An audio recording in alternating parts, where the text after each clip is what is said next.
ये है हमारा Indian passport of republic of India, passport भारतीय गणराज्य का पासपोर्ट। और ये है लाल passport of republic of Poland और Polska and passport of European Union. ये क्यों है, ये मैं आगे आपको वीडियो बताऊंगा why it is like that. What's up boys and girls, कैसे हैं आप लोग? सही हैं? मैंने बनाया था इसको, मैंने ट्रैवल बेस्ड चैनल बनाया, लेकिन अब इस चैनल को मैं डाइवर्सिफाई कर रहा हूँ। इसमें हम पॉडकास्ट करेंगे, लाइफस्टाइल के व्लॉग्स बनाएंगे, इंफॉर्मेटिव व्लॉग्स बनाएंगे। जितनी भी नॉलेज आप मुझसे पूछेंगे, जितने भी आप इंफॉर्मेशन पूछेंगे, मैं सब पे वीडियो बनाऊंगा।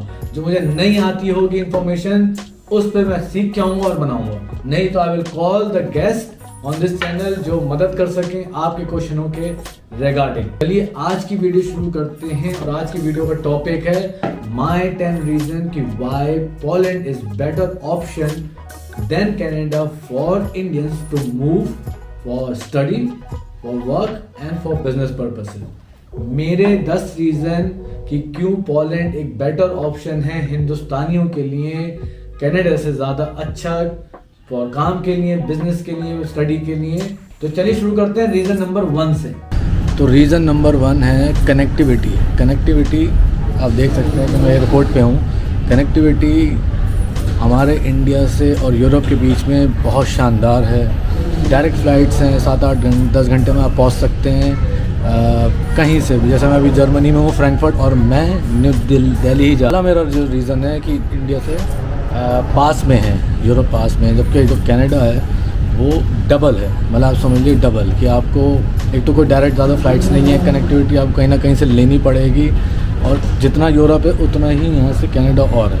तो मेरा पहला जो मेन रीज़न है वो है कनेक्टिविटी एंड इंडिया से पास है। भैया हम जितना पास रहें मुल्क के अपने, उतना ज़्यादा बढ़िया है। अब मैं अपनी फ़्लाइट के लिए भाग रहा हूँ लुफ्थांसा। तो ये है मेरा रीज़न नंबर 1, कनेक्टिविटी और पास में। रीज़न नंबर 2, ये रीज़न नंबर 2 इतना बड़ा रीज़न है कि बाकी 9 रीज़न की शायद ज़रूरत भी नहीं पड़े अगर आपको ये रीज़न समझ में आ गया तो। Reason number 2, the business and work opportunities of 26 countries. चलिए मैं आपको रीज़न नंबर 2 समझाता हूँ कैसे। सपोज करिए कि आपके पास कंपनी है जर्मनी में। सपोज करिए जर्मनी में आपके पास एक कंपनी है, प्राइवेट लिमिटेड या सोल प्रोप्राइटरशिप। आपके पास जर्मन वैट नंबर है, ठीक है। अब आपने एक्सपोर्ट करा कुछ सामान, लेदर गुड्स फ्रॉम इंडिया से आपने एक्सपोर्ट करा, वो आया जर्मनी, हैम्बर्ग में उतरा, आपने वैट दिया 23% या 24% जो भी है, और कस्टम ड्यूटी दी आपने जर्मनी की।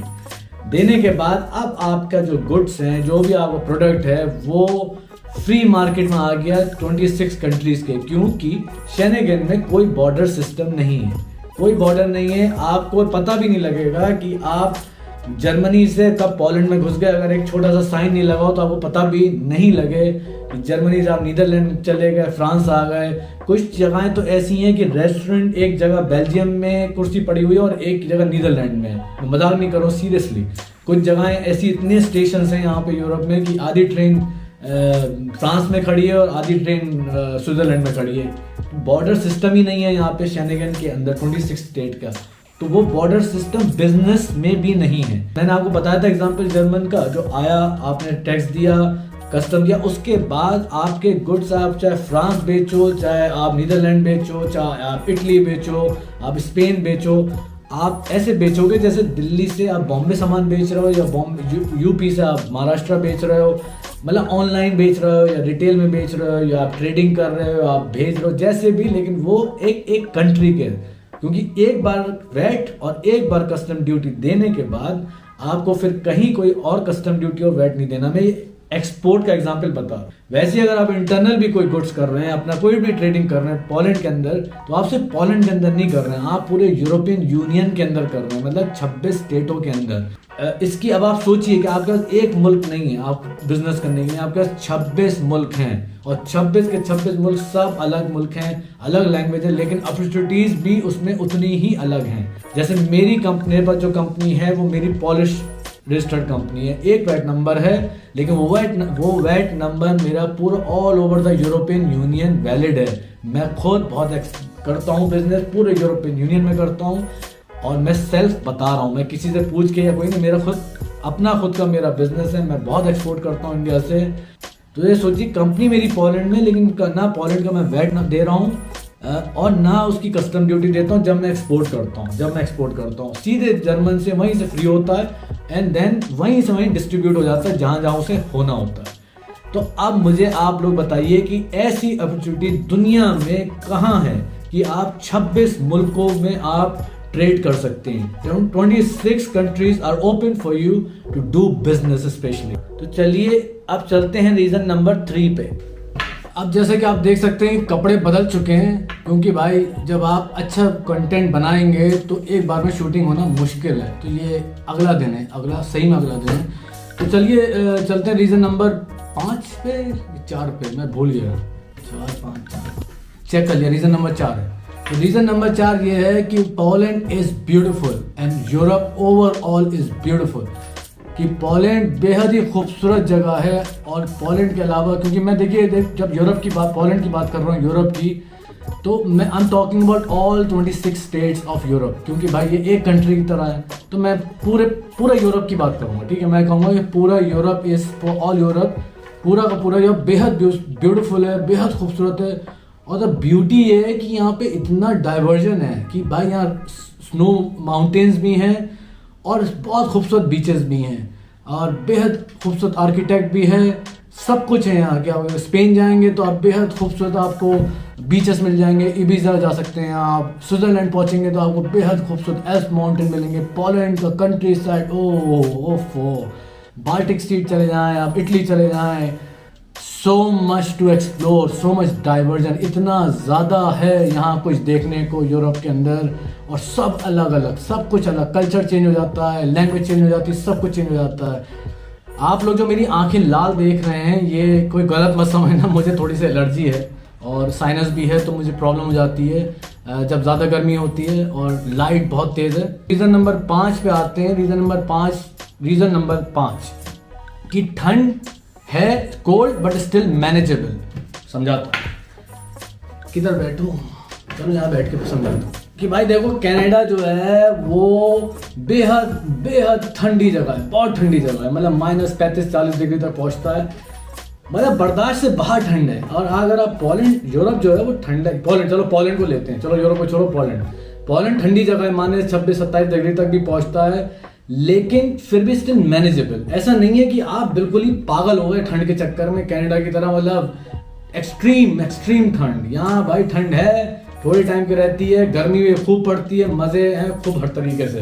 तो ठंड है, मतलब कोल्ड बट स्टिल मैनेजेबल, कि आपकी जिंदगी बिल्कुल ऐसा नहीं हो कि बिल्कुल ही खत्म हो जाए मतलब ठंड में।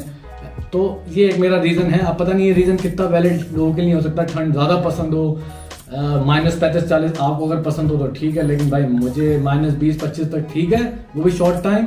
लेकिन कनाडा में पड़ती है बड़ी लंबी ठंड, यहाँ भी ठंड पड़ती है, लेकिन ऐसा नहीं है, -5-10 के बीच में चलता रहता है टेम्परेचर। वो भी पोलैंड की बात कर रहा हूँ, नॉर्थ, क्योंकि नॉर्थ यूरोप में।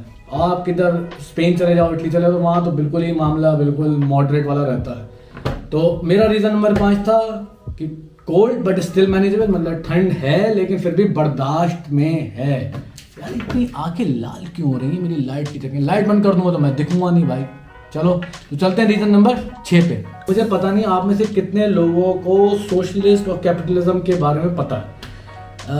तो मेरा रीजन नंबर 6 है कि Europe is all together socialist continent. मैं कंट्री भी नहीं कह रहा हूँ, कॉन्टिनेंट। पोलैंड हो या कोई भी, पूरा यूरोप सोशलिस्ट है। अच्छा बताइए, एक इंसान के लिए, किसी भी इंसान के लिए सबसे मेजर 2-3 चीजें क्या होती हैं? रोटी, कपड़ा और मकान होता है। रोटी, कपड़ा, मकान।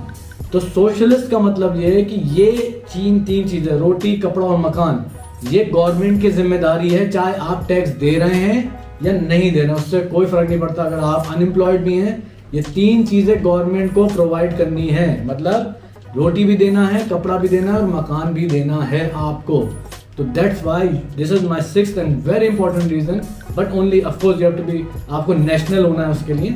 लेकिन कुछ चीजें इसमें बिना नेशनल के भी आपको मिलेंगी अगर आप इमिग्रेंट हैं तो। मतलब आप अगर बिना नेशनलिटी। कनाडा सोशलिस्ट है लेकिन फिर भी आधा मैं कहूँगा से कैपिटलिस्ट भी है। मैं अमेरिका कनाडा सब जगह गया हूँ भाई, ये बिल्कुल अलग दुनिया है। वहाँ पे बहुत ज़्यादा कैपिटलिज्म है और यूरोप में सिर्फ सोशलिज्म है कि आपके लिए आप इंसान की सबसे पहले, अगर आपने कनाडा और अमेरिका के बिल देख लिए ना मेडिकल के, तो आप बेहोश हो जाएंगे। यहाँ पे कोई बिल ही नहीं है क्योंकि सब कुछ free, education free, medical free.